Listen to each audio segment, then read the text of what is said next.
Thank you, Carlos. Good morning, everybody. Good to see you here today. Can I just get to know my audience a little bit? Although actually I do recognise a lot of faces, I'm pleased to say. Who's from local government? Local government IT? Local government digital? Health and safety warning? Hello, good to see you. Vendors? Journalists? Okay, excellent. Thank you. That's really helpful today. So I'm going to talk today about transformation beyond digital, an interesting title, I think, but particularly relevant for me and for my themes as Stockton President this year, which I will come on to. So what I'm going to cover this morning is a little bit about me.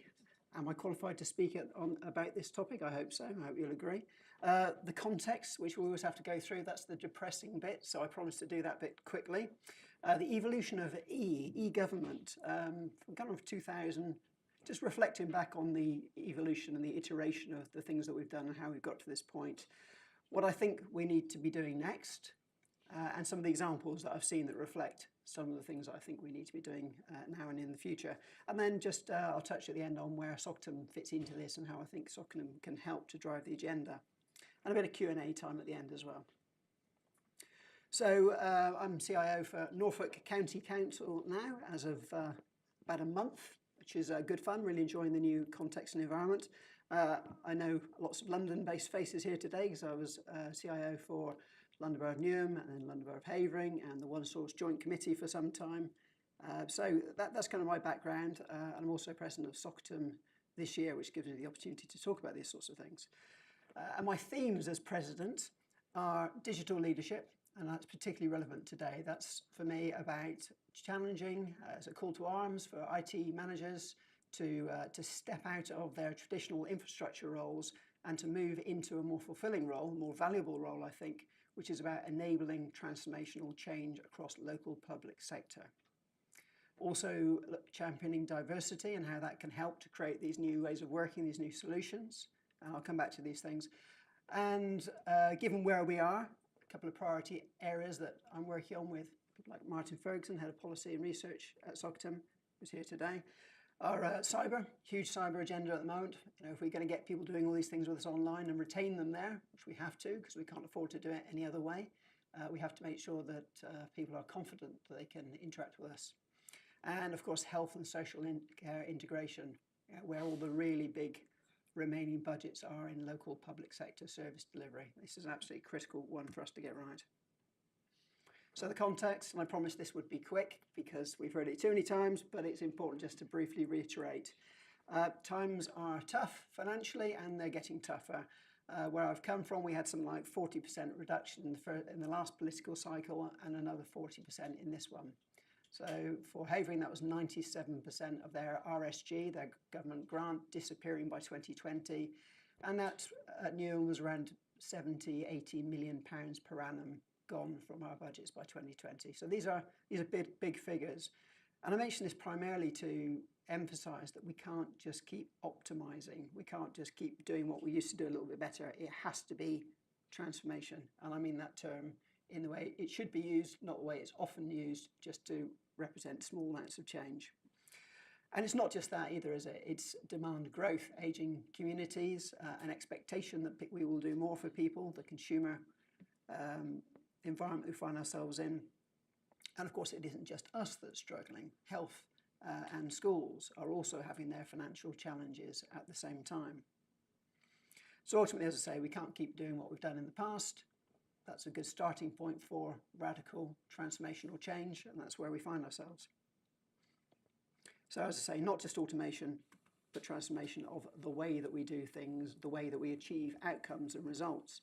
So if I just look back at some of the things that we've been doing since I've been certainly in local government IT, around the 2000 to 2005 period of time, I don't know if you recall, we got 200 grand a year as local authorities from central government to implement e-government. And the way we did these things, because we're very good in local government on reflecting on what we have to do, what central government regularly mandates that we do, which changes frequently and not always in a consistent direction. We found ways of doing what we were asked to do. And some of that initially was just making the contact centre have people in there who could access all the systems. So when people phoned them up, they could give them information based upon real-time looking at the systems and updating them. That's what I referred back to as swivel chair integration, the early days of integration where you had multiple systems and you swivel your chair between the different terminals. I'm sure we all remember those days. Hopefully there isn't too much of that going on still. And the initial e-forms were just downloadable forms that you could print in your own home, fill in and post back or bring back in face to face. So we ticked some boxes, but was it transformation? No, it really wasn't. We changed some internal processes, but not a huge amount. And then things moved on. We had the national projects, which started to learn from some things we'd done during the e-government days. And we had some funding that was given to us to do e-government programs together. And actually, I think they were very successful. They brought together communities to work in joined-up ways. And in East London, I remember leading on some software that enabled elected members to work in the online world. And actually, there's a product we implemented there which has gone on to become the market leader and really transforms the way that members work with iPads and emails, interacting with residents, being more responsive and seeing what's going on. So there was some good work there. But ultimately, we kept the same old bad processes generally, and we put a nice shiny front end on them, the classic lipstick on a pig, as Brunel University is still referring to recently. So lots of improved front ends, some really high-end front ends in places, but still the same old processes. We also started to bring in CRM, but that was primarily for contact centre use at that time. Then do you remember TGov and MGov? Are these things familiar? So transactional government and mobile government. And the reality was the tools improved. We integrated CRM, master data management, we got some workflow in to start to optimize those internal processes. And that's where I still think we are today in many respects. We have optimized internal processes generally. And what I think is just starting to happen now, which is crucial, is optimizing those processes across the whole place.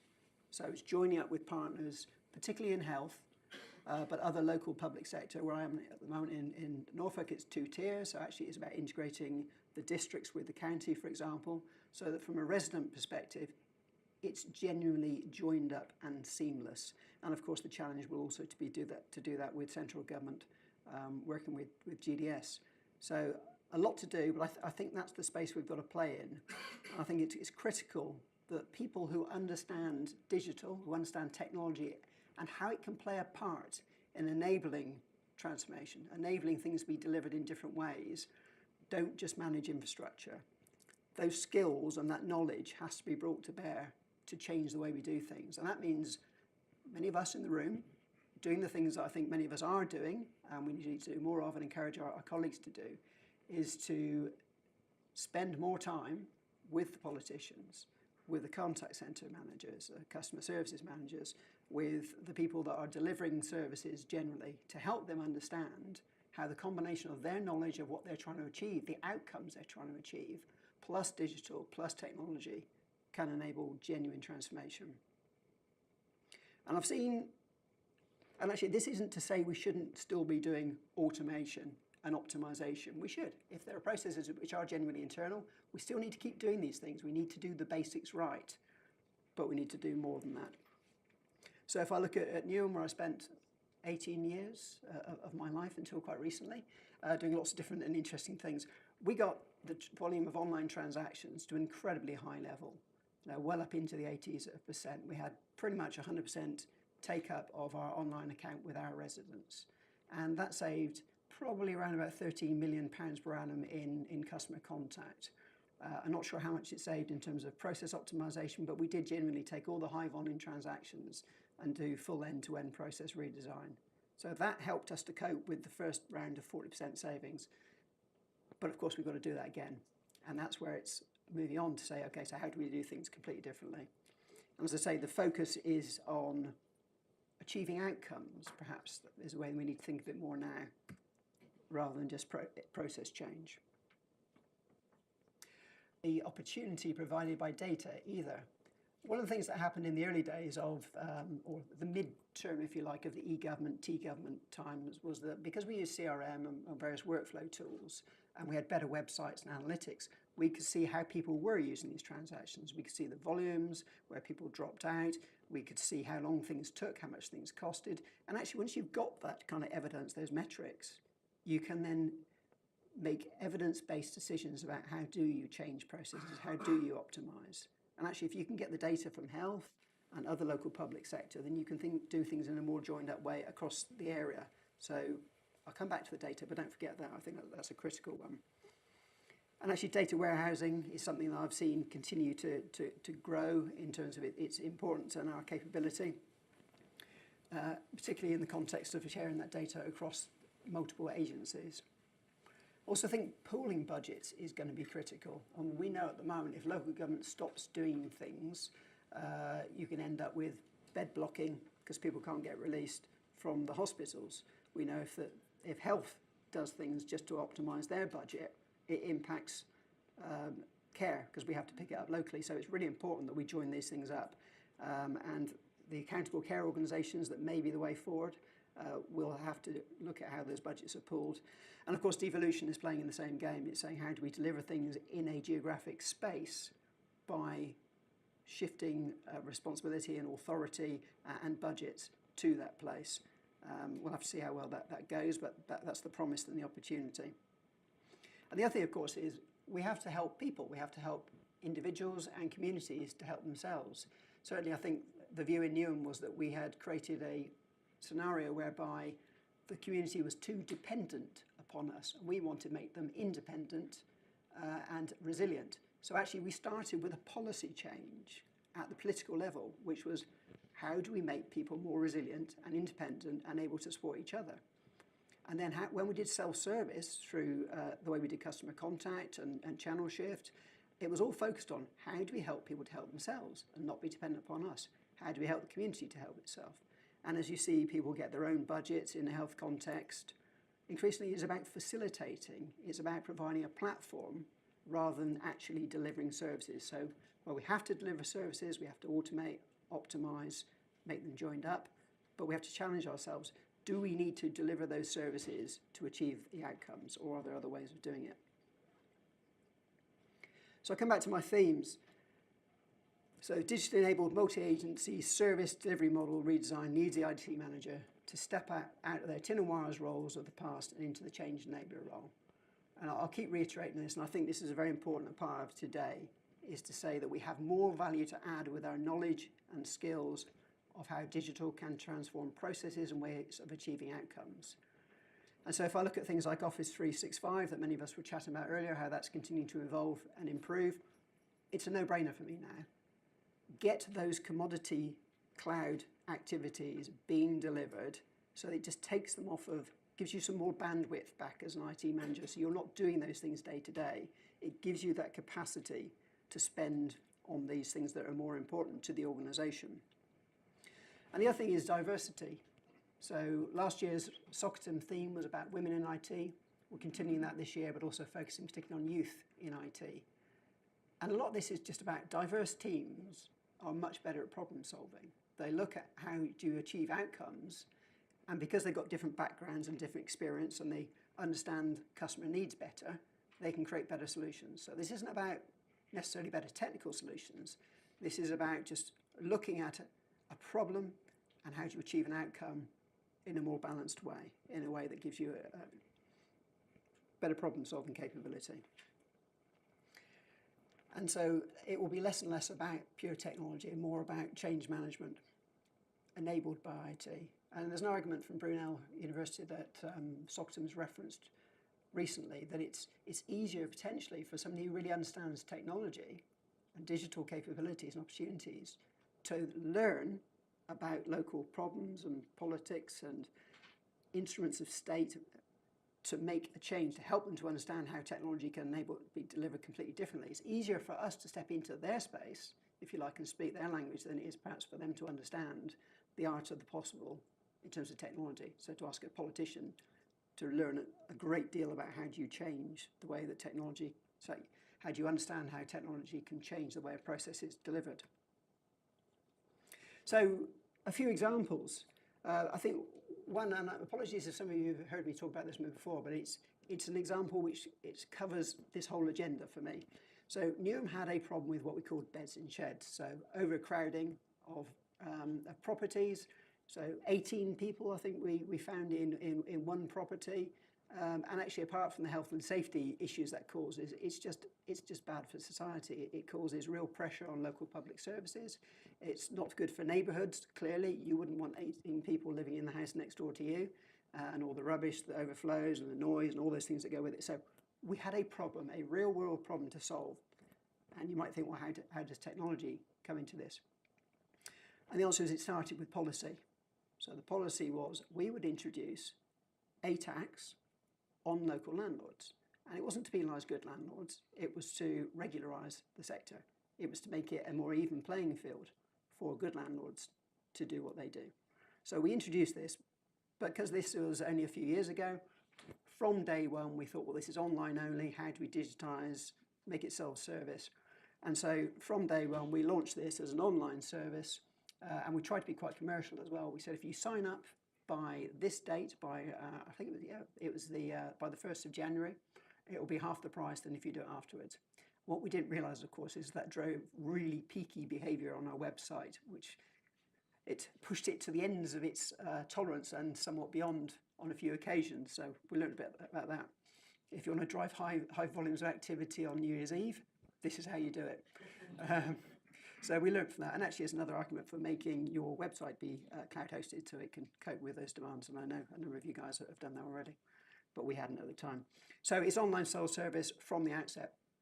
But then the really interesting thing was once we collected a big old chunk of money, we had a war chest to help us to then effectively go out and make sure we found the bad landlords and we stopped them from doing what they were doing. So we improved the quality of the local housing stock. We improved the financial opportunity for good landlords. We did it using online services, but then the data allowed us to analyse what did the good properties and the good landlords look like, what did the bad properties and the bad landlords look like. And we used some health-based algorithms to understand those differences. And so in the early days when we used to go knocking on doors face-to-face with a multi-agency team that would say, this is a landlord-owned property, etc., and take appropriate action, it was a 50% success rate.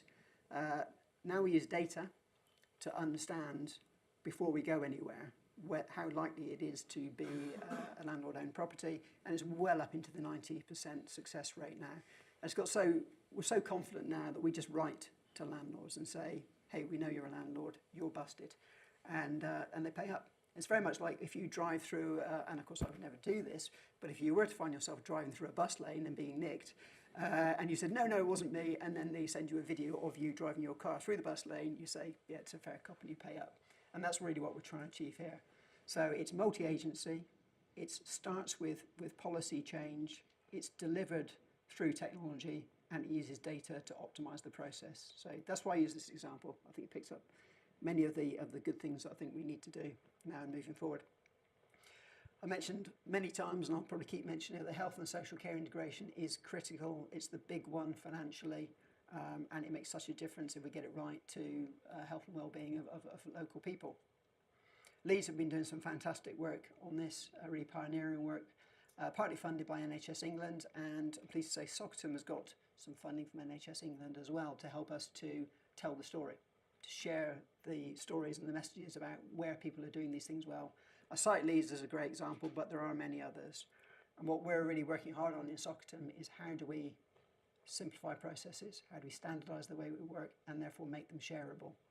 And I think this is an area where everybody has the same sort of challenges, there are different levels of maturity, but we all need to do the same things ultimately.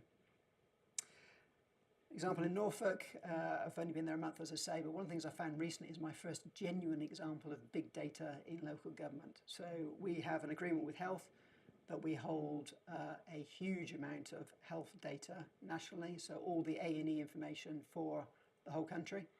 That allows us to work with our local health partners, and we're just starting to do these things, but it feels to me like a huge opportunity to understand what are the impacts of different behaviours, different policies that we might take, different ways that we try to make a difference to see whether they actually work, and then to look at who's like us at the moment, what have they done, Are they therefore performing better or less well? I think that benchmarking capability will be really important. And so what's Soxtim doing to help? Well, part of this is just sharing knowledge with each other. It's one of the things I love about the sector. We are competitively collaborative or something like that. So we do share information. We want to do better than each other, but we want to help each other as well. And if you look at many of the things that are on the annual conference agenda, they are about this transformation. They are about redesigning services. They're about change management. You won't see an awful lot there that's purely about technology. And I think that shows some of the the evolution of the ICT and the digital transformation in our sector. And it's interesting, I speak at a lot of events with Soxtim groups, and increasingly when I ask for who's in IT and who's in digital, I'm kind of getting 50-50 responses now. So a lot of it is business focused rather than supporting infrastructure. We produce a lot of insight reports, and these help us to really drill into some of the things that will help us to achieve outcomes in different ways in the future. So the platform work is recognising another way in which cloud can help us. So I talked about facilitating outcomes rather than delivering services. Cloud-based platforms can help data and information to be shared across multiple agencies in an area, and indeed help people to consume these things directly themselves. So I think that's an important factor. Smart places, I think, is a largely untapped opportunity. We're doing a bit around transport at the moment, and this is usually referred to as smart cities, but we're transforming it to smart places because we think that it's equally applicable in county shires, for example, as it is in cities, albeit the opportunities might be slightly different. And harnessing intelligence is obviously a key one. There are a variety of the briefings that have come out and are coming out. And as you see with the Aylesbury Vale one, a lot of this is about sharing transformational stories. Who's done what that you might be able to replicate? So thinking, I've got this challenge at the moment, who's already potentially addressed this, and how did that work, and was it successful?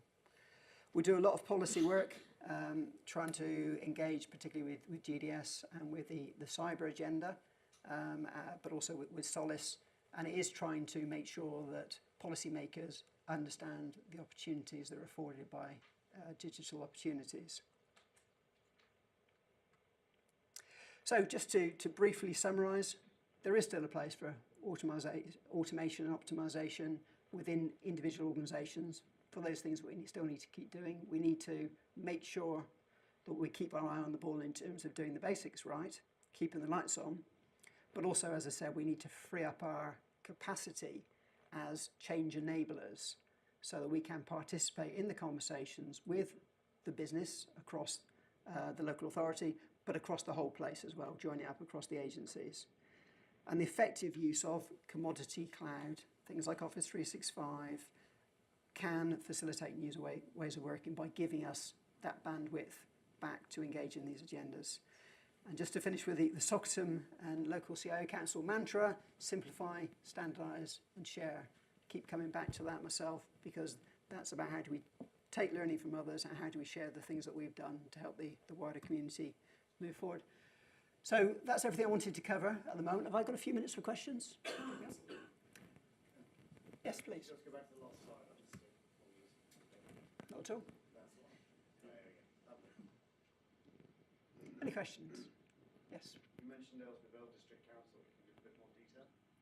Yes, it's on the website. Help yourself, Socherton.net. They did actually present at the last Socherton conference about how they changed the way that they're achieving outcomes in their area. I can't remember the specifics, apologies, but it's all documented, and that's kind of the point. When it's relevant for you, you can look it up. Martin? Geoff, I just wanted to add to your point about platforms. One of the things we've been talking about in the Smart Places title captures it. It's place-based platforms.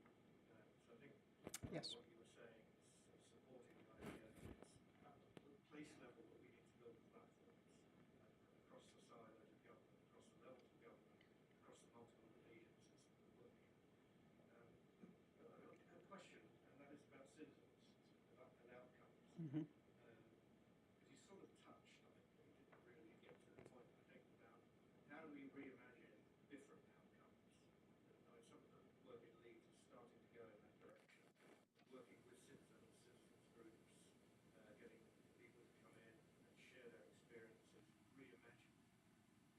data in their community and sort out goals that they would like to see achieved.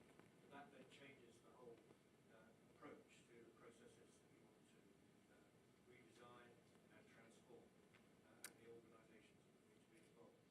Yeah, I think that's exactly right. So it's starting with what outcomes you want to achieve, and they're usually articulated through the elected members' policies, the things that they're stating are the objectives. So whether it's about, in Newham, it was about bringing the level of health and financial well-being up to the level of London more generally.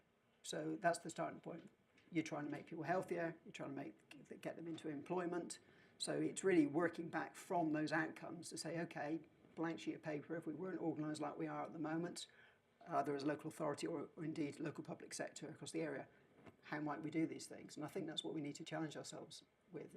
It's quite easy to look at what we do at the moment and say, how do we simply do what we already do more efficiently? How do we shift costs into another agency or back to the individual? And I think this is about the politicians who work regularly with local people who vote for and elect them, understanding those outcomes, articulating that to us as the officers who deliver that change, and us working across the whole community. I mean, in terms of health, two-tier government, education, all the local, and third sector, all the local service delivery people, to say how can we achieve those outcomes in different ways. And some of it will still be, yes, we need to deliver some services, they have to come from the state, and others won't, frankly. And so we'll keep doing the optimisation, but as I say, I think we need to challenge ourselves to say, how do we achieve those outcomes that politicians have often stated in completely different ways? Because we can't just do what we've done in the past financially. And your point on platform, I would totally agree with. So government as a platform, which is about a massive, optimised, low-cost payment engine for the UK, perhaps that's fine, that's useful. But it's not the thing that enables people's lives and the way they interact with local public sector to be different at a local level. And that is, so for me, the platform there is what allows us to share processes, share systems. I'll go back to my dead dog story that a few people might have heard before. If you live in a certain county in the southwest and you see a dead dog on the street, how do you know who to report that to? Is it a district or a county? Any ideas? Depends how big the dog is. So it's almost impossible for a regular citizen, resident, business visitor to understand how to navigate government. And that's where I think technology and a platform gives a great opportunity to do things differently. So if you just type dead dog on road or whatever into Google and you hit a local authority website that says, this basically takes that request, it can then handle the complexity of, do I do it as the county? Do I delegate it to the, or do I pass it on to the district? Does it go to a third-party subcontractor? And then as long as you as a resident get the feedback of, yes, we've got your request, the SLA is it will be cleared up in 24 hours and it's being picked up by this agency, almost like your DHL package information about, the van driver's name is Bob and he's on the way and he'll be there at 5 o'clock. We can do those things with technology, just work back from what's the outcome. You want to make it easy for the resident to understand how they interact with you and you want to keep them well informed. So, simple example perhaps, but hopefully it starts to explain what I'm trying to achieve. Okay, any other questions? Okay, thank you very much. Good.